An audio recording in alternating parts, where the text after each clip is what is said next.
Buenas noches nuevamente. Bienvenidos a la clase de control de procesos industriales. Hoy vamos a ver la unidad número 5 referida a controladores y vamos a terminar con la parte de PLC que la incluimos dentro de la parte de controladores. Vamos a arrancar definiendo cuáles son las funciones que tienen los controladores en el lazo de control realimentado genérico que venimos viendo del comienzo de la materia. Vamos a ver cuáles son los principales tipos de controladores que podemos utilizar para implementar nuestra estrategia de control y vamos a cerrar con una revisión de cuáles son los principales fabricantes en los distintos tipos de controladores que vamos a ver al principio. Si retomamos el diagrama de control realimentado que venimos discutiendo desde el comienzo, vimos que teníamos una planta o proceso, que es la que nos interesa mantener en un estado en particular. Tenemos un elemento final de control, que es el que va a actuar sobre esa planta o proceso para modificarlo y llevarlo al estado que requerimos. Tenemos un sensor, que es el que realimenta el estado actual respecto al valor deseado, y un controlador, que es el que en definitiva tiene cargada la estrategia de control y es la que me va a permitir desplegar esa estrategia. La unidad 1 y 2 la dedicamos a el modelado de la planta, del proceso y a las estrategias de control. La unidad 3 la dedicamos íntegramente a la parte de sensores. Vimos que la industria de proceso eran principalmente variables analógicas, presión, nivel, temperatura y caudal, que había otras como pH, óxido de reducción, turbidez, peso, pero principalmente con estas cuatro cubríamos gran parte de los puntos de medición en una planta de proceso. Eh, Como les comenté, el capítulo de elementos finales de control para la parte de industria de proceso principalmente está representada por válvulas proporcionales o por variadores de velocidad conectados a bombas, como los dos elementos principales que me permiten intervenir sobre la máquina o proceso y modificar su estado. Y ahora vamos a ver la de controladores. En controladores tenemos lo que denominamos controladores monolazo o standalone, los PLC, que son los autómatas programables, y toda la línea de controladores para industria de procesos o DCS. Este gráfico es muy interesante porque me permite vincular las diferentes aplicaciones desde el punto de vista industrial con la paleta de productos que tienen los fabricantes para dar respuesta a esos diferentes tipos de industria. Si hacemos un gráfico en el donde tenemos por un lado las señales, el tipo de señales predominantes, arrancando por las más básicas que serían las binarias, on-off o secuenciales, pasando por las analógicas, por ejemplo las que habíamos visto en tensión o en corriente, 420 miliamperes, 420 miliamperes con diagnóstico, 0,10 voltios o incluso redes industriales, y llegando a las avanzadas, entendiendo por avanzadas funciones energéticas o funciones de visión, por ejemplo. Y si por otro lado eh, vamos teniendo en cuenta la cantidad de esas señales, en, por ejemplo, tamaño pequeño, mediano o grande, vemos que desde el punto de vista de los usuarios, el universo más simple o más básico es el de los fabricantes de máquinas. En este universo predominantemente se dan las señales binarias, pero puede haber alguna incursión de algunas señales analógicas, por ejemplo, presiones o temperaturas, y el número de esas señales suele ser pequeño. Este es un mundo muy, muy grande y muy importante al que los fabricantes, digamos, sí, fabricantes de productos le dan mucha importancia. Si seguimos aumentando en tamaño de aplicación, pero nos mantenemos en el mundo de las señales binarias o secuenciales, entramos en lo que es el mundo de la manufactura discreta o factory automation, ¿sí? Donde dijimos que principalmente tenemos señales digitales, pero la cantidad es sustancialmente mayor respecto a los fabricantes de máquinas. El principal exponente de la industria discreta de manufactura es la industria automotriz, donde tenemos gran cantidad de señales digitales. Si nos movemos en el sentido de la complejidad de las señales y vamos al mundo de las señales analógicas, tenemos en la parte baja, ¿sí? En cuanto a cantidad de señales pequeña a media, tenemos el mundo de las industrias híbridas. Estas industrias híbridas, como habíamos dicho, son industrias que en parte realizan tareas de proceso, por eso las señales analógicas, pero en parte realizan tareas de manufactura, por eso la gran cantidad de señales digitales. Exponentes de estas industrias híbridas son, por ejemplo, la de alimentos y bebidas, donde toda la parte de formulación es netamente analógica o de proceso, y toda la parte de envasado y paletizado es netamente discreto de manufactura. Si aumentamos en la complejidad de las herramientas, de las variables y en el tamaño del proyecto, entramos en el mundo de la industria de proceso propiamente dicho y de las plantas de generación de potencia. Este sería el mapeo de aplicaciones vistas desde los usuarios. ¿Qué hacen los fabricantes para dar respuesta a estas diferentes aplicaciones? Bueno, tienen paletas diferentes de productos adecuados u optimizados para este tipo de aplicaciones. ¿Qué hacen los fabricantes para dar respuesta al mundo de los fabricantes de máquinas? Tienen una gama de PLC muy pequeños, llamados micro PLC. Acá entrarían los nano PLC también, por ejemplo, Logo o Celio, en donde pueden manejar señales binarias o digitales o no, pueden manejar alguna cierta cantidad de señales analógicas y pueden llegar a un número interesante de entradas-salidas como solución. Para el mundo de la manufactura discreta, el exponente principal es el PLC, y si aumentamos en complejidad y nos vamos al corazón de la industria de proceso, el exponente principal es la arquitectura DCS o sistema de control distribuido. En el medio de las industrias híbridas también quedan los sistemas híbridos, donde parte se podría resolver con un PLC y parte se podría resolver con un DCS. Ya un poco más adelante vamos a ver qué diferencia hay tanto desde el punto de vista del hardware como del software entre un PLC y un DCS. Bien, tipos de controladores.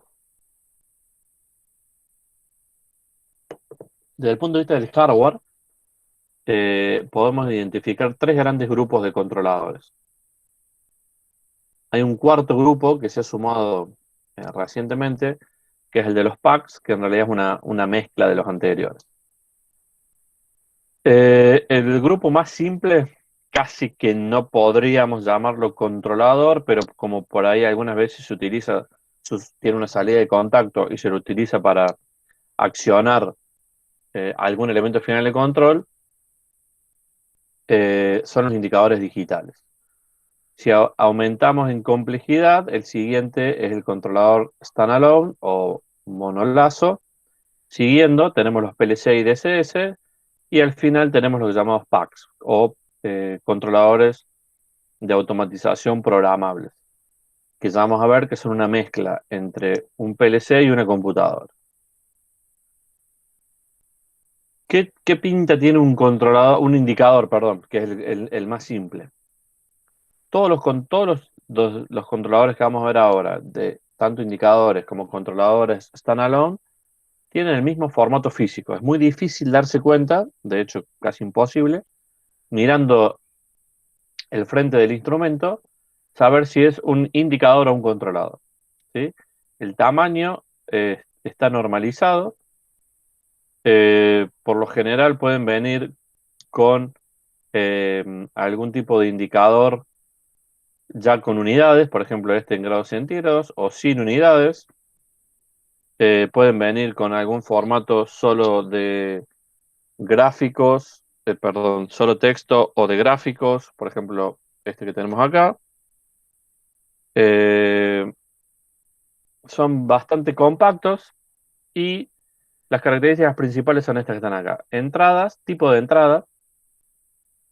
Pueden ser tipos de entrada única, por ejemplo, 420 mA o 0,10 voltios o algún sensor de temperatura, por ejemplo, una PT100 o alguna termocouple en particular, o los llamados entrada universal, donde tiene todas estas opciones que les acabo de comentar, y por software configuro cuál es la que voy a utilizar. En cuanto a algunas características adicionales, lo más importante a la hora de seleccionar un indicador es el tipo de entrada. Hay algunas otras características, como por ejemplo que tengan una salida de retransmisión de la variable de proceso, por ejemplo, porque la tengo que mandar a un registrador o a una entrada analógica de un PLC en la sala de control, que incluya la posibilidad de tener mensajes de texto, por ejemplo que dice el texto alarma o sobre temperatura. Estos que son más básicos, en realidad, estos dos, por ejemplo, tienen, tienen una serie de textos prefijados, grabados en el frente, y se activan pilotos luminosos. O sea, esto no tiene modo texto. En cambio, esto sí tiene modo texto. Algunas familias me permiten tienen un puerto de comunicación. Ya vamos a ver la parte de redes industriales. Eh, Cuáles son esas comunicaciones permitidas. Y los parámetros contexto de ayuda, esto se refiere a cuando tengo que configurarlo, que me dé algún indicio o una ayuda de qué es ese parámetro y para qué sirve. Profe, ¿y eso que decía recetas? Recetas tiene que ver con, lo vamos a ver bien cuando veamos la parte de HMI. Cuando hablamos de control de procesos, no es normal, no es usual en la industria de manufactura, pero sí es muy usual en la de procesos. Eh, Justamente la receta se refiere a eso, una receta, es decir, cómo se hace un producto. Si vos siempre tenés que mezclar las mismas cantidades de los mismos ingredientes, eso lo podés empaquetar en una función y esa función se llama receta. Entonces, es típico de la industria alimenticia. Por ejemplo, voy a hacer galletitas. Bueno, ¿cuál? Y voy a hacer chocolinas. Bueno, activo la receta chocolinas y ya tiene todos los valores preconfigurados de qué insumos, cuánto, en qué momento y en qué orden. ¿Sí? Eso es una receta. Ah, perfecto, perfecto. ¿Ok? Cuando veamos monitoreo y control basado en PC, vamos a ver que una de las características que le vamos a pedir al software es que me permite la gestión de recetas. Volviendo al tema de los tamaños constructivos, les dije, están normalizados y son múltiplos de 48 milímetros. ¿Por qué? Porque en realidad son múltiplos de una medida en pulgadas. Los tamaños constructivos son 48 por 48, esto es lo más chico que se puede conseguir. Y después tenemos 48 por 96, 96 por 96, y viene uno más grande todavía, que es algo así como 134 por 134, 140 por 140. Eh, Básicamente, eh, lo que tengo cuando voy a seleccionar un indicador, lo primero que selecciono es el tamaño constructivo.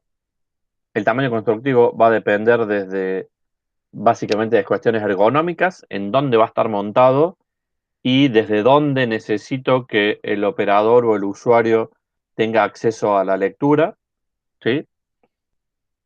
El tipo de alimentación, normalmente hay dos opciones, en alterna o en continua. Si es en continua, normalmente son 24 voltios. Y si es en alterna, por lo general ya tienen fuente switching incorporada, con lo cual me permiten alimentación de 100 a 240 sin tener que hacer ninguna configuración extra. Después sí o sí tengo que seleccionar el tipo de entrada y el tipo de salida. Cuando eh, lo que vimos en la imagen anterior es el dispositivo visto de frente. Normalmente tienen un display y una zona de botoneras. Esa zona de botoneras puede estar en un lateral o puede estar abajo. Y normalmente no tienen todas las teclas, tienen 3 o 4 teclas y esas teclas son multifunción y contextual. Contextual significa que dependiendo de en dónde me encuentre dentro de un menú de navegación, las teclas tienen diferentes funciones. ¿Sí? Las que siempre están son arriba y abajo.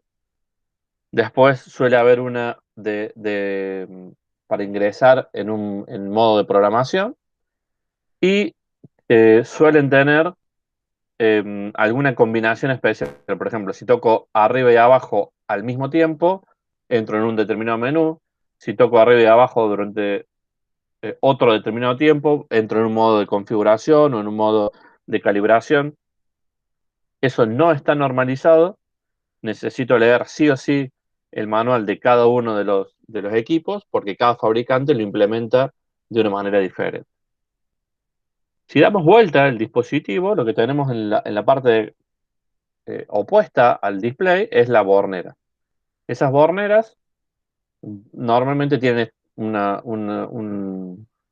pinta similar a la que estamos viendo ahora en pantalla, donde por un lado tenemos la alimentación, que es lo que le comentaba, de 100 a 240 de alterna 50 a 60 Hz, en cualquier cosa de esto hace que funcione, o 24 voltios. Es probable que vengan con alguna opción de comunicación, salidas auxiliares, y lo más importante de esto es la entrada de sensor. ¿Sí? Este, por ejemplo, claramente es lo que se denomina sensor universal. ¿Por qué? Porque me permite conectar termocuplas, PT100, señales en corriente, señales en tensión. ¿Sí?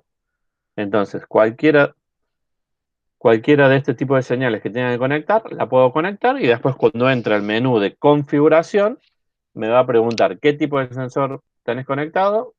Tengo una termocupla, bien. ¿Qué tipo de termocupla?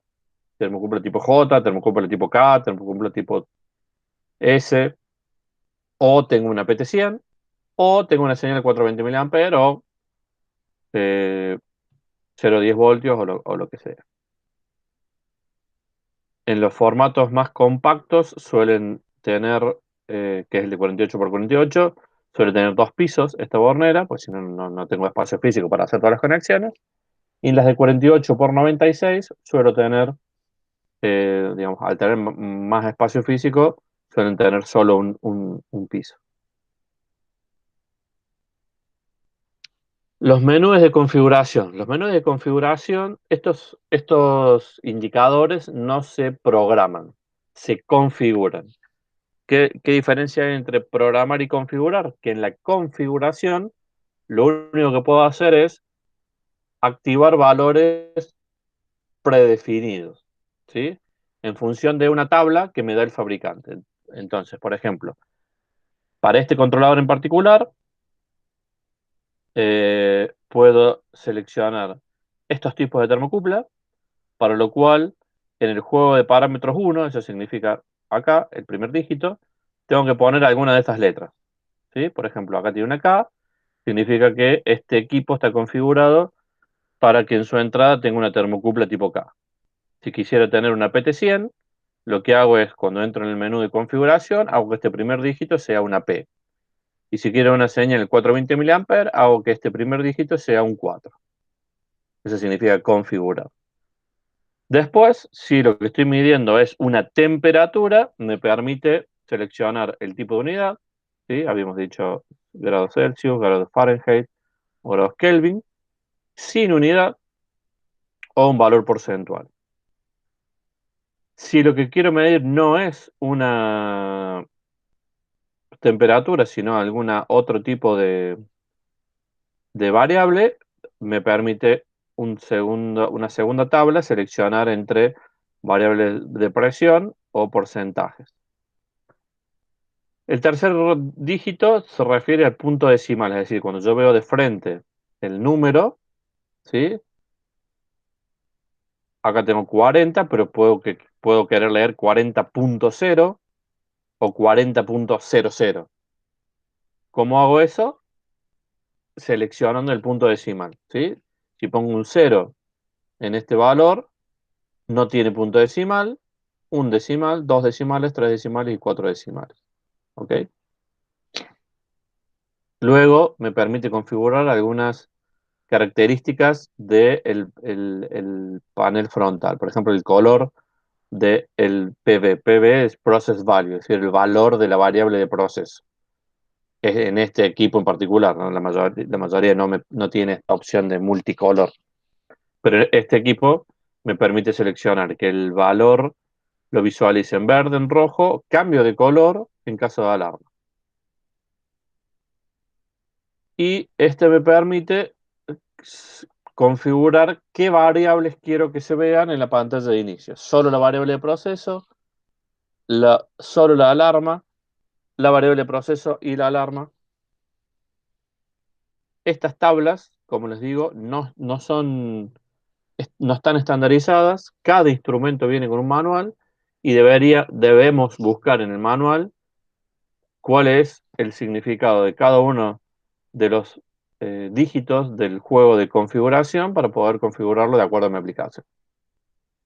Ese es el tipo de controlador o indicador más básico que podemos conectar. Si avanzamos un paso en la complejidad, llegamos a lo que llamamos controladores standalone. ¿Qué tienen de interesante estos controladores standalone? Estos controladores standalone hay dos grupos, los llamados controladores universales y los controladores de proceso. La gran diferencia que tienen respecto al equipo anterior, al indicador, es que estos ya me permiten habilitar estrategias de control analógicos, P, P, I, P y D. ¿Sí? En el anterior, no. No hay ningún parámetro que me permita habilitar un controlador proporcional, por ejemplo. En cambio, estos controladores standalone ya vienen con los algoritmos de control incorporados y yo lo que tengo que hacer es habilitarlos y después obviamente sí configurarlo, poner el valor de la ganancia proporcional, del tiempo integral o del tiempo derivativo. En ambos casos, controladores universales o controladores de proceso pueden venir en diferentes formatos. El típico es el monolazo. Monolazo significa una entrada, una salida. Profe, perdón. Sí, El anterior, entonces, ¿tiene algún tipo de salida, además sí, de la sí, sí, comunicación? sí, sí. Tiene salidas, pero son salidas o no. Claro, ¿o no? Ah, ¿Sí? perfecto. Entonces, o lo puedes usar como alarma o lo puedes usar como eh, para cerrar una válvula o prender una lámpara, ¿sí? Pero no tiene ninguna estrategia de control, ¿es o no? Bien, bien. Gracias. ¿Ok? En cambio, estos tienen un algoritmo PID incorporado que vos lo podés habilitar y obviamente lo podés sintonizar. ¿En qué formatos vienen? Como les decía, el más simple es el monolazo y es el que normalmente usamos y es una entrada, una salida. Pero hay situaciones en donde la estrategia de control requiere algún otro tipo de algoritmo, entonces tenemos los doble lazo o los multilazos, es decir, más de una entrada o más de una salida. La gran diferencia que hay entre los controladores universales y los controladores de proceso es que los controladores de proceso, que son los que vemos acá en pantalla, tienen una serie de funciones eh, preestablecidas y de acceso rápido que los controladores universales no tienen. ¿A qué nos referimos con esas funciones preestablecidas? Por lo general, el display es bastante más generoso que el de los controladores o indicadores universales o monolazo. Por un lado veo la variable de proceso, por otro lado veo el set point, puedo ver el porcentaje de salida del algoritmo de control. Suelen tener un formato gráfico muy interesante en donde no solo me muestra con números el valor actual y el set point, sino que lo hace en formato gráfico para que podamos ver cuán lejos o cuán cerca estoy de ese valor de set point. Tiene una tecla de acceso rápido para pasar el algoritmo de control de automático a manual. Tiene, ¿se acuerdan cuando vimos la parte de sintonía que les dije que algunos controladores implementaban ya un algoritmo de autosintonía? Bueno, son estos. Los controladores standalone de proceso tienen un algoritmo de autosintonía. Normalmente Ziegler-Nichols relaciona amortiguamiento de un cuarto. Y tienen todo un menú para visualización de alarmas, indicación del set point. Si el set point lo toma en formato local, significa que es un número grabado en uno de los parámetros del controlador, pero también puede tomarlo en forma remota, ya sea por un canal de comunicación o por una entrada analógica. Viene con diferentes niveles de protección para usuarios, por ejemplo, para que el operador no cambie el set point, pero puede loguearse una persona con rango de ingeniería y puede modificar ese set point. Y suele tener mucha información en formato gráfica mediante iconos, ¿sí? Estos displays son bastante más complejos que los simples indicadores que vimos al principio. Los tamaños normalizados son los mismos, normalmente 48 por 96 o 96 por 96, eso no cambia.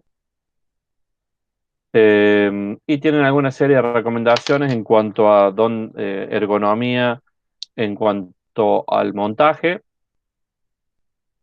obviamente para evitar pérdidas de señal en el medio y dependiendo del tipo de sensor, cercanía, la mayor cercanía posible entre la electrónica y el sensor, evitar montaje en tableros o en lugares donde haya altas vibraciones, tiene sus límites de temperatura y humedad en cuanto al lugar de montaje.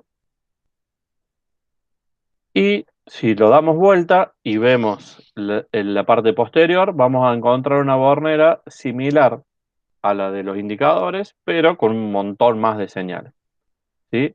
Fíjense, este en particular tiene salida digital o analógica, salida de relé, dos salidas de relé, obviamente tiene la entrada de alimentación, entradas y salidas digitales, entradas analógicas configurables, ¿sí? Son realmente casi PLCs.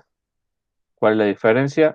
No puedo programar una aplicación, solo puedo activar algoritmos de control ya establecidos. Este en particular también es universal, me permite señales en milivoltios o miliamperes, termocuplas o RTD.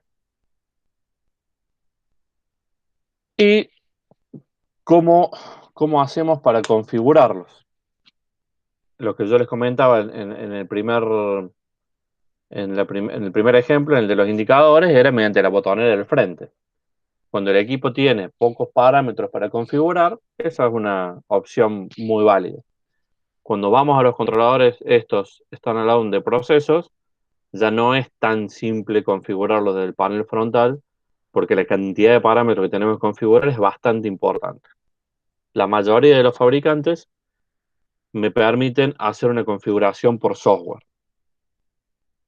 Tienen un puerto de comunicación que suele ser USB, viene un software para correr en la computadora, hago la configuración en el software y después la descargo mediante el cable al controlador. Y obviamente también está disponible la modificación de los parámetros, la configuración completa mediante las teclas frontales. Saliendo de estos controladores standalone, entramos en el mundo de los PLC o autómetros programables, ¿sí? Los autómetros programables se desarrollaron a fines de la década del 60, en particular en 1968, eh, y fueron traccionados por la industria automotriz.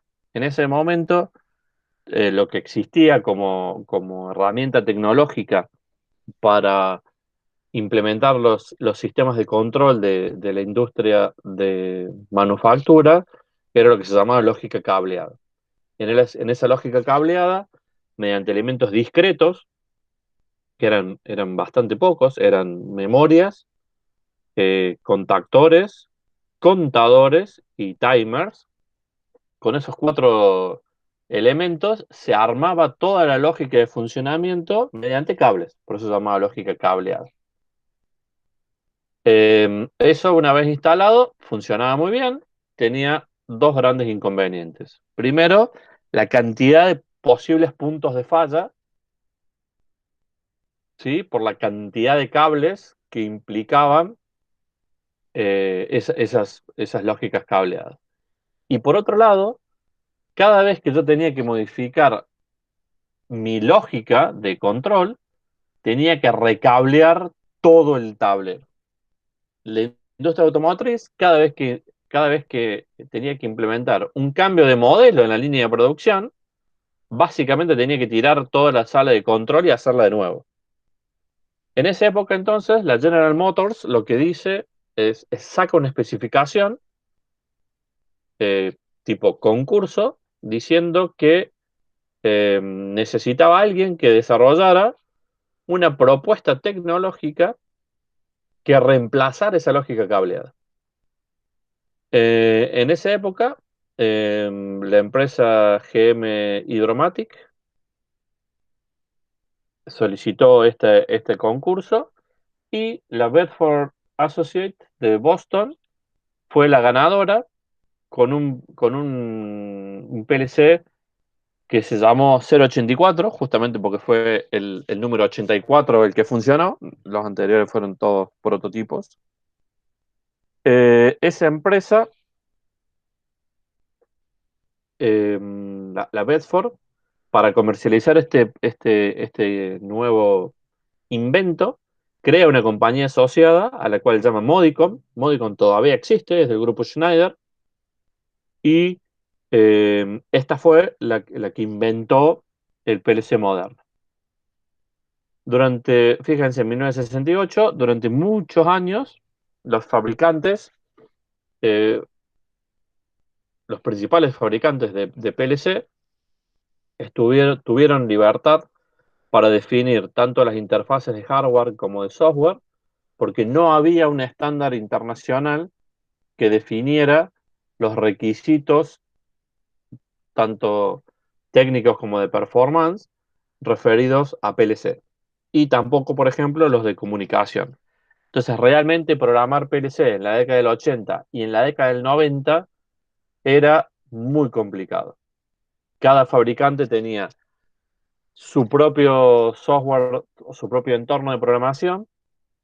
No solo eso, sino que cada fabricante tenía múltiples familias. Sí, habíamos visto, si volvemos a la primera imagen que vimos, los micro PLC, los PLC para industria de manufactura, eh, de gama pequeña, de gama alta. Por lo general, los fabricantes resolvían esos diferentes aplicaciones con diferentes familias de PLC, y cada familia de PLC tenía su propio entorno de programación y su propio cable de programación. Esto hacía que, como les decía, en la década del 80 y en la década del 90 programar un PLC fuera realmente complicado para las empresas usuarios y para las empresas desarrolladoras de ingeniería. El problema, además, en ese momento se sumaba que los protocolos de comunicación de esos PLC eran propietarios. Entonces, un PLC de Siemens solo hablaba con PLC de Siemens, y un PLC de Schneider solo hablaba con PLC de Schneider. Que fue más o menos lo mismo que sucedió en el comienzo de las computadoras de oficina. Esto, con el correr del tiempo, se vio que no era negocio para nadie, ni para los fabricantes, ni para los usuarios. Entonces se llegó a un estándar internacional, el IEC 61131, que define todo lo relacionado con los controladores lógicos programables. De hecho, lo primero que define es qué es un autómato programable. Y dice que es un sistema electrónico programable diseñado para ser usado en un entorno industrial que utiliza una memoria programable para el almacenamiento interno de instrucciones orientadas al usuario para implantar soluciones específicas tales como funciones lógicas, secuencia, temporización, recuento y funciones aritméticas con el fin de controlar mediante entradas y salidas digitales y analógicos diversos tipos de máquinas y procesos. Metieron todo en la definición, no quedó nada fuera. Hay algunas cuestiones importantes, por ejemplo, el sistema electrónico programable. Este era lo que se le pidió en 1968, que realmente fuera un reemplazo de la lógica cableada, es decir, que sea reconfigurable. Si yo tenía que hacer un cambio de una línea de producción, no tenía que tirar el tablero, sino que tenía que reprogramar el PLC. Para entornos industriales, esto era muy importante porque los tableros no iban a estar instalados en una oficina o en un ambiente moderado, sino que iban a estar instalados en ambientes hostiles. Que utilizar una memoria programable para el almacenamiento de instrucciones orientadas al usuario. Esto era muy importante. También esto significaba que que yo no tenía que mandar de vuelta el PLC al fabricante para que le cambie el programa. Esto significa que cada usuario podía definir y descargar su propio programa de usuario. Y después empieza a definir lo que sería el set de instrucciones. ¿Qué tipo de funciones voy a poder implementar con este dispositivo? Bueno, funciones lógicas, secuenciales, temporización, contadores, funciones aritméticas. ¿Para qué tipo de entradas? Y analógicas y digitales. ¿Para qué tipo de salidas? También analógicas y digitales. ¿Y para qué tipo de aplicación? Y máquinas o procesos, es decir, entra todo. Este estándar, el 61131, tiene diferentes partes y cada una de esas partes trata un tema en particular. La parte uno es una de las más interesantes. eh, Se refiere a información general. Acá define qué es un PLC. La definición de PLC está en esta parte uno. Y también define cuál es la arquitectura típica o el diagrama de bloque típico o las funciones típicas que debe tener un PLC. La parte 2 eh, hace referencia a la performance de los dispositivos y a los ensayos que tienen que hacerse sobre un PLC para demostrar que es apto para aplicaciones industriales. La parte número 3 es la más importante para nosotros porque define los lenguajes de programación. Ahora vamos a hablar un poco más sobre cuáles son esos lenguajes definidos por esta norma. Lo que van a ver en la mayoría de los entornos de programación, que apenas se abren o dentro de de los catálogos de marketing, ese entorno, esos programas dice compatible con los lenguajes IEC 61131-3. Eso significa que ese entorno de programación implementa los cuatro lenguajes de programación que define este estándar, que ahora los vamos a ver. Después tiene una parte 4 que habla sobre lineamientos para los usuarios, una parte 5 que habla de los protocolos de comunicación, una parte 6 muy interesante. ¿Se acuerdan que vimos la clase pasada seguridad funcional? Seguridad funcional, dijimos que eh, cumple con el diagrama de bloques de un sistema de control reglamentado, un controlador, un elemento final de control y un sensor, pero que ese controlador tiene que cumplir con toda una normativa específica. Bueno, este apartado 6 de la IEC 61131 es la que habla sobre los PLC de seguridad funcional. Una parte 7 habla sobre lógica difusa. Hubo un tiempo en donde era tuvo un auge muy grande la lógica difusa dentro de los sistemas de control. Después medio como que no se desarrolló todo lo que se esperaba, pero para esa época, para fines del 2000, eh, la IEC 61131 incorpora su parte 7, en donde establece la programación de lógica difusa en los PLC. La parte 8 es un reporte técnico. Profe, ¿qué sería lógica difusa? ¿Lógica difusa? Ah, qué buena pregunta. Lo que nosotros normalmente hacemos en un sistema de control, ¿sí? Es lo que se llama lógica booleana, lógica clásica, ¿sí? En la lógica clásica o la lógica booleana, una puerta está abierta o cerrada, ¿sí? Una lámpara está prendida o apagada. Eh, en la lógica difusa es toda es una corriente matemática que dice, no, pará, una puerta puede estar abierta o cerrada, sí, pero una vez que la abriste, puede estar abierta en un porcentaje, puede estar 10% abierta, 20% abierta, 30% abierta.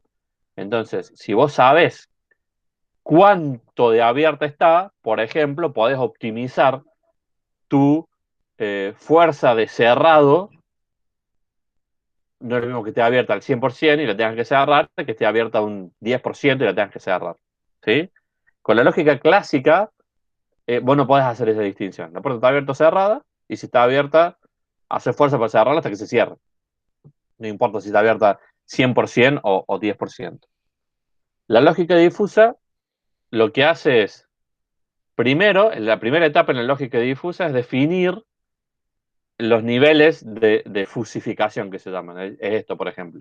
Voy a tomar escalones de apertura de puerta de 5%, o de 10%, o de 1%. Después que hice esa fusificación, aplico la lógica difusa, que es una rama de la matemática distinta a la lógica que nosotros hemos estudiado, que es la lógica clásica o booleana. ¿Sí? Tiene sus propios teoremas, tiene sus propias funciones, su propia forma de hacer sumas, restas, multiplicaciones y divisiones. Cuando desarrollaste las funciones y las aplicaste, la última etapa es lo que se llama la desfusificación, es decir, volver al mundo eh, clásico. ¿Sí? Entonces te va a dar, bueno, hace tanta fuerza para cerrar la puerta. Eso es la lógica difusa. Es una rama de la matemática que, en vez de tener dos estados posibles para tu variable, tiene n estados posibles para tu variable. ¿Ok? ¿Y todavía se usa eso o Sí, ya claro. como que Sí, está sí. medio obsoleto? No, no, sí se usa. Lo que pasa es que, a ver, claramente la potencia de cálculo que necesita tu hardware para la lógica clásica no es la misma que para la lógica difusa. Ese es uno de los problemas que hubo. Y el segundo problema que hubo, y para mí ese fue el que lo hizo fracasar, es que no cualquiera puede usar lógica difusa, no cualquier persona. O sea, tenés que entender lo que estás haciendo. En cambio, Claro, se torna lógica todo más clásica, complejo. claro, lógica clásica cualquiera sale programando. Lógica difusa, no cualquiera sale programando. Eh, no solo necesitas mayor capacidad de cómputo en el hardware, sino también en el humano para desarrollar la aplicación. Entonces, de hecho, por ahí se pueden llegar a acordar, salieron eh, líneas de lavarropa con lógica difusa que te miden el nivel, corren un primer algoritmo donde miden la turbidez del agua, con eso definen la cantidad de mugre de la ropa que tenés adentro, y en función de eso modifican en tiempo real el programa de lavado. ¿Sí? Por ahí busquen lavarropas lógica difusa. Samsung fue una de las empresas que más invirtió en lógica difusa. Es muy interesante el tema. Todo el mundo pensó que esto era la panacea, que esto iba a tirar la lógica clásica por la ventana y la iba a desbancar como sistema de control, pero no, se desinfló. Claramente se desinfló. De todos modos, Por ejemplo, hay una parte del estándar, que es la 7, que habla específicamente de esto. A ese nivel de importancia tuvo. Fíjate que no hay ninguna parte de este estándar que hable de redes neuronales, pero sí habla de lógica difusa. ¿Ok? Entiendo, profe, gracias. Bien. Hay dos apartados más. Un reporte técnico que es la parte 8, que habla sobre lineamientos para la implementación de los lenguajes de programación en las aplicaciones, y una parte 9 que habla sobre, de los sistemas de comunicación digital. Eh, Fíjense, este año, 2020, hay varias partes del estándar, ¿sí? La 2, la 5, la 7 y la 9, la 8 y la 9, perdón, que tienen que ser revisados. Y debería verificar qué pasó con estas, con la parte 3, la parte 1, perdón, y la parte 3, que deberían haber sido revisadas en el 2018. Bien, dijimos que en la parte 1, lo primero que hacía era definir qué era un controlador programable, ya leímos la definición. Lo segundo que hace es decirme qué es un PLC. O sea, ¿cómo me doy cuenta qué es un PLC? ¿Cómo lo diferencio de una computadora, de un PIC o de alguna otra cosa? Bueno, hay un diagrama de bloques, que es este, donde define cuáles son las partes que tiene que tener un PLC. Lo primero que define es una cometida de red, o sea, la alimentación. Ese bloque de alimentación es el que va a ser el encargado de darle la energía necesaria para que todo el resto funcione. Y luego tenemos dos interfaces. Una interfase con el operador y con el programador, y una interfase con la máquina o proceso. La interfase con la máquina y proceso básicamente son las entradas y las salidas. Y la interfase con el programador y con el operador son, con el programador, el puerto de comunicación que me permite descargarle el programa diseñado en el entorno de programación a la memoria interna. Y la interfase con el operador es el puerto de comunicación que me va a permitir comunicarlo con el HMI, que es el que le va a dar toda la información y la posibilidad de interactuar al operador. Claramente, todo este programa y esta interfase con el operador se resuelven a través de funciones de comunicación. Y luego, internamente, el PLC tiene que tener un sistema operativo. La mayoría de estos sistemas operativos son propietarios, salvo Phoenix Contact, que utiliza Linux. Y después tienen memorias. Una memoria de programa, ¿sí? Una memoria de datos y el programa de operador, ¿sí? Este programa que hizo el programador, que lo descarga, viene a parar acá, y este es el programa que se ejecuta. Este programa, en su ejecución, tiene en cuenta, obviamente, la lógica que se le programó, el estado de las entradas y las salidas, y la interacción con el operador para su ejecución, ¿sí?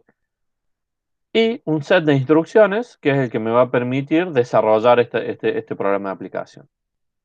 Estas dos memorias son muy importantes: la memoria de programa y la memoria de datos. La memoria de programa tiene que ver con la ejecución del programa propiamente dicho, y la memoria de datos es donde se van a ir copiando las entradas, las salidas y todos los valores intermedios de las variables mientras se vaya ejecutando el programa.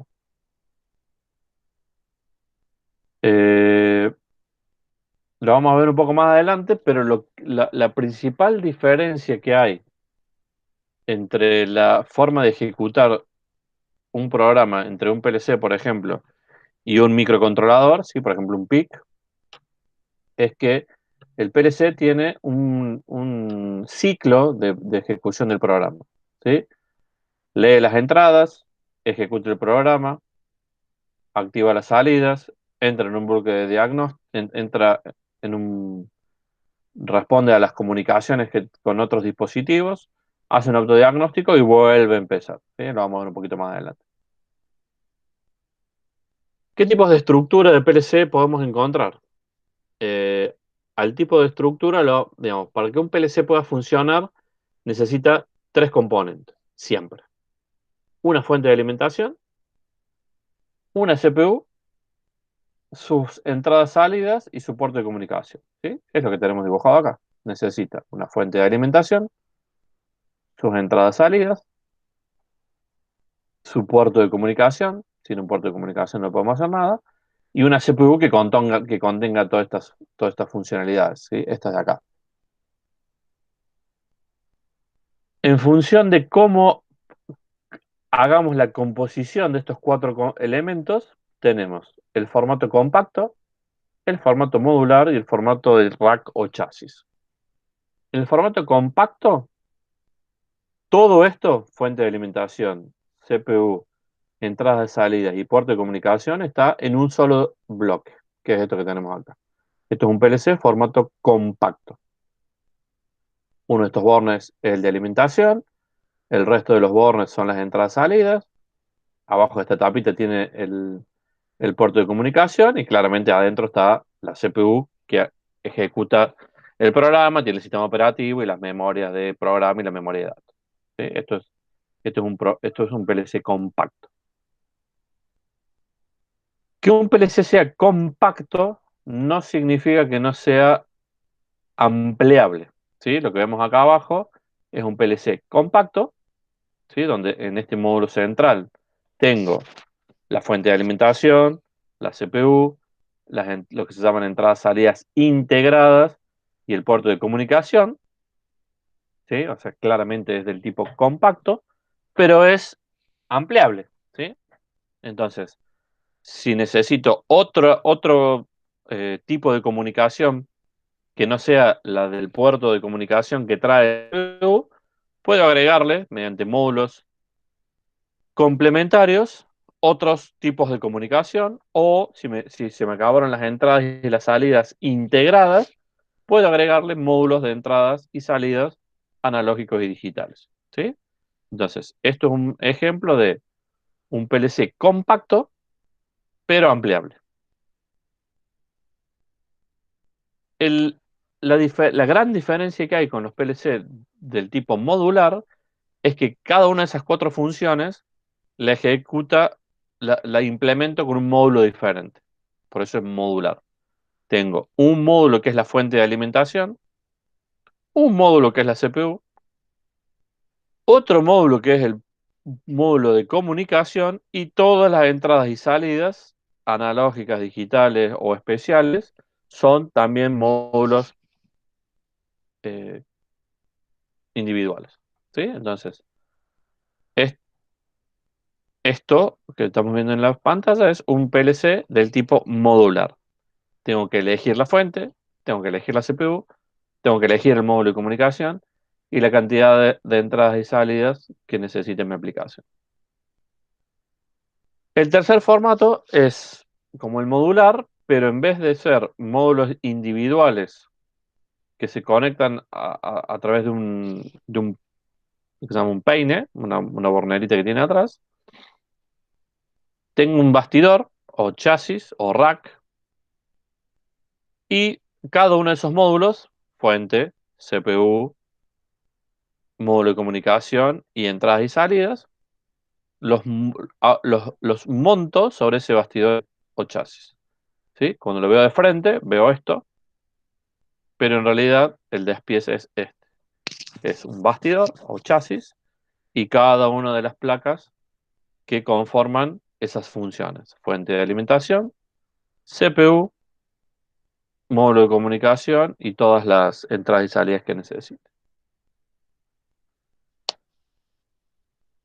Independientemente de si es modular, compacto o chasis, hay diferentes familias de PLC. Esto en realidad ya hay una modificación en cuanto a Siemens. En la familia más baja tenemos lo que llamamos al principio nano PLC o relé inteligente, ¿sí? Cumple con todas las definiciones, es del tipo compacto. En el mismo módulo tengo la fuente de alimentación, el módulo de comunicación, la CPU, entradas y salidas integradas. Es ampliable, es decir, si necesito más entradas o salidas analógicas o digitales, puedo ponerle módulos al costado. Tiene módulos especiales, por ejemplo, módulos para PT100 o módulos para pesaje. Tiene una gran ventaja que es que tiene un display en el frente, entonces casi que tengo un pequeño HMI, pero el set de instrucciones es bastante reducido y la memoria de programa es muy reducida. El siguiente escalón lo representan en su momento lo que era el S7200, ahora reemplazado por el S7200. También es del tipo compacto, es decir, que en mi módulo base tengo fuente de alimentación, CPU, entradas y salidas y puerto de comunicación. Y es ampliable, es decir, puedo agregarle módulos tanto de comunicación como de entradas y salidas. Tiene muchísima más capacidad de memoria que un nano PLC y el set de instrucciones es bastante más amplio que el de un nano PLC. Para aplicaciones más complejas, donde necesito mayor cantidad de entradas o salidas o necesito algunas funciones más complejas, ya pasamos a los que son PLC de rango medio. En el caso de Siemens, el S7300 y en este momento el S7500, que es el hermano mayor del 1200. Y ya para el tope de gamas, lo que es la gama más alta en performance, en cantidad de entradas y salidas analógicas y digitales, tenemos la línea S7400, que es del tipo modular, es decir, necesito seleccionar una fuente, una CPU, un módulo de comunicación y la cantidad de entradas y salidas analógicas y digitales que requiere mi aplicación. Cada uno de estos paquetes digamos, de plataformas de arquitectura tiene su propio lenguaje de programación. El logo tiene su propio lenguaje de programación con su cable para descargarle el programa, el S7200, el 300 y el 400 sí comparten plataforma. Con la nueva irrupción del S7200 y el S7500, Siemens hizo una apuesta muy grande porque integra estas dos familias, la gama de micro PLC y gama media y baja, en una única plataforma de software que se llama TIA Portal. Y justamente TIA, T-I-A, significa Totally Integrated Automation, ¿sí? Automatización integral total. ¿Qué tenemos que tener en cuenta para seleccionar un PLC? El primer parámetro que vamos a tener en cuenta es la cantidad de entradas y salidas analógicas y digitales, ¿sí? Eh, Eso es lo que diferencia a un nano PLC de un micro, a un micro de una gama media, a la gama media de la gama alta, ¿sí? La cantidad de entradas y salidas máxima que puedo configurar. También, si necesitamos módulos de funciones especiales, como por ejemplo alguna red de comunicación o módulos para pesaje o módulos para medir directamente termocuplas o PTC. Una vez que tenemos definido eso, cantidad de señales que vamos a utilizar, el siguiente parámetro es el programa de usuario. ¿Sí? Como les dije, la capacidad de memoria para el programa de usuario es limitada. Luego tiene, creo que algunos kbytes de memoria de programa. Los PLC actuales realmente patearon el tablero respecto a lo que era la historia de la memoria de programa de un PLC, porque ahora ya se mide en megas. Otro de los parámetros que también suele ser muy importante es la cantidad de contadores temporizadores, ¿sí?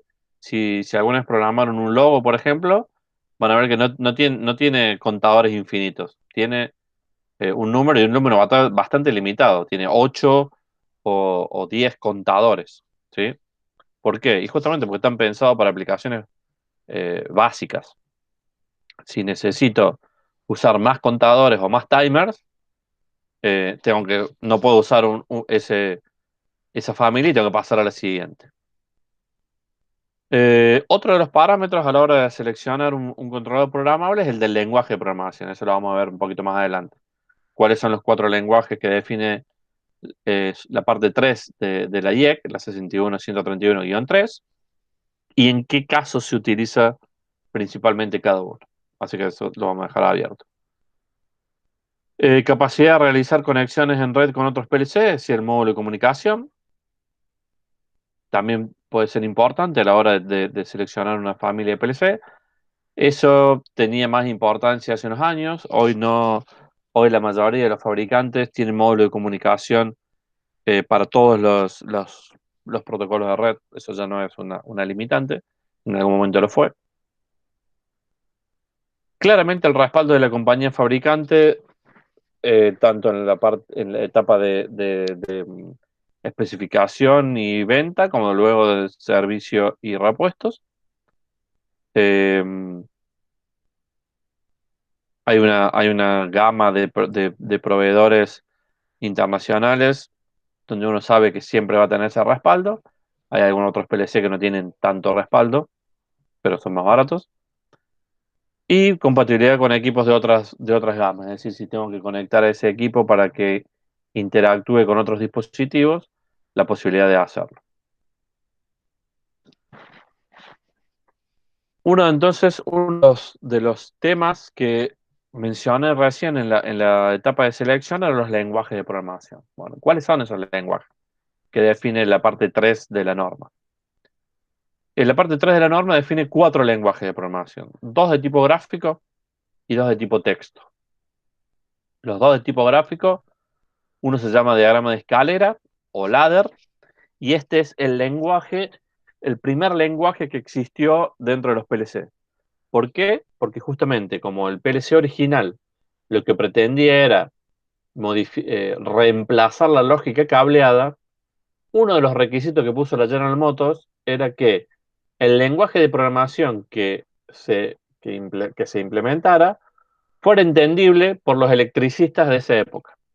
Por eso el primer lenguaje de programación que existió fue el diagrama de escalera, porque era el lenguaje con el que se programaban los tableros eléctricos de lógica cableada.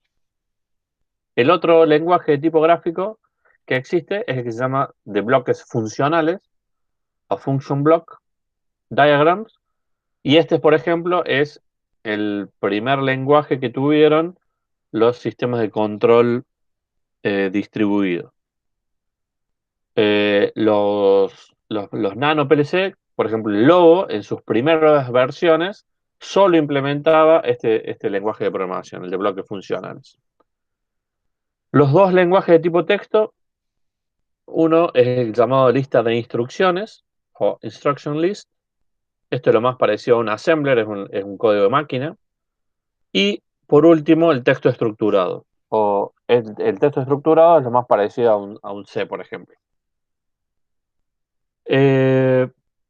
No todas las familias de PLC implementan los 4 lenguajes de programación. Por eso es muy importante a la hora de seleccionar eh, el hardware para una aplicación, tener en claro qué lenguaje de programación me permite utilizar el entorno de programación del hardware que yo seleccione. Va a depender de cómo elijo ahora de estos 4 lenguajes cuál utilizar. No hay una regla muy específica, pero básicamente depende. Por un lado, de la experiencia del programador, ¿sí? Y de la aplicación concreta. ¿A qué vamos con esto? La mayoría de la industria de procesos utilizan diagramas de bloques funcionales. La mayoría de las industrias de manufactura utiliza lenguaje de escalera. ¿Por qué? Porque es el lenguaje que más entiende la gente o el usuario de la aplicación. El nivel de definición de la aplicación también es importante, la estructura del sistema de control y como dice al final, la comunicación entre otros departamentos de la empresa, ¿sí? Procesistas, gente de mantenimiento, gente de producción. Esta es la pinta que tienen los 4 lenguajes de programación puestos uno al lado del otro. En el lenguaje de escalera o ladder, básicamente hay 3 grandes eh, componentes. Los contactos, las bobinas y los bloques de función, ¿sí? Un cuadrado que implementa alguna determinada función. Esos contactos pueden ser normales abiertos o normales cerrados. Este es un contacto normal abierto. Este es un contacto normal cerrado. Y se lee como un plano eléctrico, ¿sí? En este plano eléctrico hay 2 líneas de tensión, ¿sí? En la banda izquierda y la banda derecha. Y esto lo que tenemos que ver es la circulación de corriente entre los 2 niveles de potencial. Entonces, si este contacto está abierto, por acá no pasa. Si este contacto está cerrado, por acá pasa y acá queda abierto. Cuando se cierra este contacto, si este permanece normal cerrado, tengo continuidad eléctrica y se activa esta bobina. Si se abre alguno de estos 2 contactos, esta bobina se desenergiza. En el lenguaje de instrucciones, eh, tiene, tiene dos, eh, 2 partes. Por un lado, la función y por otro lado, sobre quién se ejecuta, ¿sí? Entonces, tiene funciones, por ejemplo, load, cargar, or, and y eh, asignar. El diagrama de bloques funcionales, cada función se implementa mediante un bloque y ese bloque tiene entradas y salidas, ¿sí? Por ejemplo, es un bloque XOR, donde su primera entrada es una entrada negada, ¿sí? Sería el equivalente a un normal cerrado. Luego implementa 2 entradas más no negadas y una salida. Cuando se verifica esta condición, se activa esta salida. Por ejemplo, este es un timer, tiene una entrada de conteo y una entrada de habilitación. El tercer lenguaje, que es el de texto estructurado, es el más parecido a un lenguaje de alto nivel como C o Pascal, donde ya puedo implementar eh, funciones, por ejemplo, de anillo tipo if, funciones matemáticas, algún otro tipo de bucle, como por ejemplo case. Y estos son los 4 lenguajes que implemento. Los 2 de tipo texto, listado de instrucciones, texto estructurado, y los 2 de tipo gráfico, escalera y diagramas de bloques funcionales. En las prácticas que ustedes hicieron, ¿en cuál de estos 4 lenguajes ya programaron? Ladder, En seguro. ladder. El ladder, Sí, sí. Solo ladder. Únicamente ladder. sí, nada Bien, más. bien, perfecto. Hay un quinto lenguaje que está muy bueno, lo vamos a ver cuando veamos algunas técnicas de programación, se llama SFC, o Sequential Function Chart, ¿sí? Es para máquinas de estado, donde gráficamente tengo estados y transiciones, ¿sí? En este estado tengo una cierta configuración de entrada-salida y cuando se produce esta transición, paso a un segundo estado donde tengo otra configuración de entrada-salida. Ahí me quedo hasta que se produzca esta transición y así.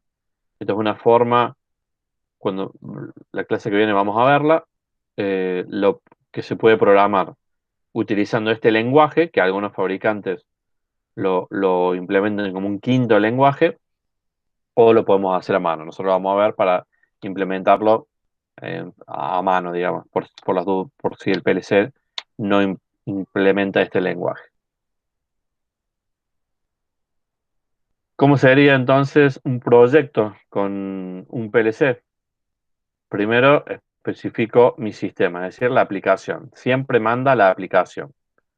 Una vez que definí qué es lo que necesito hacer y cuáles van a ser todas mis entradas, cuantifico la cantidad y el tipo de entradas y salidas, analógicas y digitales. En función de eso, selecciono el PLC. Una vez que configure el PLC, ahí se abren dos etapas en el proyecto. Por un lado, la parte de hardware, ¿sí? Armo el tablero, hago todo el conexionado, y por otro lado, la etapa de software, ¿sí? El diseño de la aplicación. Una vez que una vez que yo definí la configuración del hardware, lo puedo hacer en paralelo. ¿Por qué? Porque acá entran a jugar los simuladores. Si yo tengo bien definidas mis entradas y salidas, en qué módulo del PLC van a estar, el programador puede cargar esa configuración y desarrollar toda la aplicación, y el que construye el tablero toma esos planos, construye el tablero tal cual, y luego puedo descargar ese programa en el PLC. Si no hubo ninguna modificación en la etapa de construcción, esto sale funcionando. Si hubo alguna modificación en la etapa de construcción, por ejemplo, que cambiaron una entrada o una salida de lugar, va a haber una etapa de control y de corrección intermedia antes de llegar a la puesta en marcha de ese tablero. Nosotros lo que vamos a hacer como práctico ahora, que ustedes no van a construir un tablero, vamos a especificar un sistema. O sea, yo les voy a dar una planta piloto, ustedes van a definir entradas y salidas, van a elegir un PLC y van a hacer toda la secuencia de programación. Digamos, primero configuración del hardware y después programación de la aplicación. Una forma simple de distinguir un PLC de aplicaciones de sistema de control respecto de un PLC para aplicaciones de seguridad es por el color. Dependiendo si el fabricante sigue una corriente europea o norteamericana, los europeos por lo general utilizan el amarillo como color para las funciones de seguridad, y los americanos un color rojo, ¿sí? Entonces, cuando ustedes vean un PLC que tiene módulos amarillos o módulos rojos, habla de que ese PLC o esos módulos están asociados a funciones de seguridad. Mientras que si son todos grises o todos blancos, esos PLC están asociados a funciones de control básicas, ¿sí? ¿Se acuerdan cuando vimos eh, defensa en profundidad en la clase pasada? La capa central era la máquina o el proceso. La siguiente capa era lo que se llamaba BPCS, Basic Process Control System. Ese es el sistema básico de control de procesos. Esos son los PLC blancos o grises. La siguiente capa es la capa de alarmas. Esa capa la puede implementar, de hecho la implementa el PLC del sistema básico de control. Y la capa siguiente era la del sistema instrumentado de seguridad. Esa capa, perdón, se implementa con los llamados Logic Solvers o PLC de seguridad, que son los amarillos. ¿Ok? ¿Quiénes fabrican PLC? Bueno, hay varias empresas que fabrican PLC, pero el mundo de los PLC está bastante polarizado. Hay dos fabricantes que tienen el 50% o más del 50% del mercado: Siemens y Rockwell Automation. Siemens, el principal fabricante alemán de sistemas de control; Rockwell, el principal fabricante norteamericano de sistemas de control. Esto es, en realidad, una gráfica del 2010, pero se mantiene bastante estable a lo largo del tiempo, y es a nivel mundial, ¿sí? ¿Por qué? Porque, por ejemplo, si viéramos la distribución solamente en Estados Unidos, solamente en Europa, o por ejemplo en regiones como Asia o América Latina, estos números varían, ¿sí? Esto es participación mundial. En Europa, claramente, el gran dominante es Siemens, y en Norteamérica el gran dominante es Rockwell. ¿Quiénes le siguen en Participación de mercado, Mitsubishi, que es un fabricante asiático, los PLC del grupo Schneider y Omron. Esas son las 5 empresas que, que dominan el mercado de los PLC. ¿Hay otras? Sí, hay otras. De hecho, está Fanuc, está eh, más cerca del ejemplo. Por ejemplo, ustedes trabajaron con PLC de la marca Delta.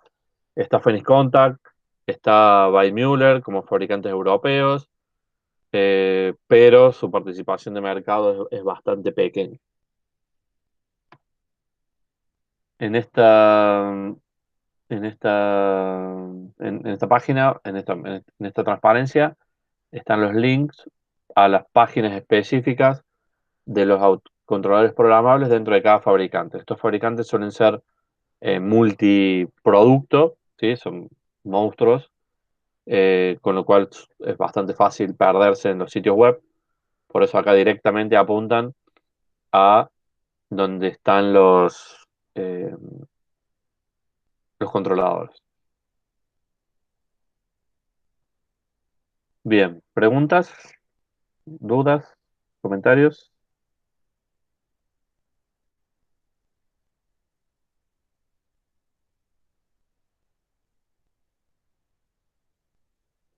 Todo esto ya lo sabían, aprendieron algo nuevo.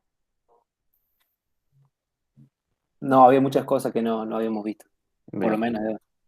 Y, profe, nosotros vamos a usar como eh, lenguaje de programación el diagrama de bloques funcionales o el que venimos usando el ladder. Eh, eh, bueno, justamente, ahora discutimos eso. Voy a cortar la grabación porque ahora vamos a empezar a hablar cosas específicas.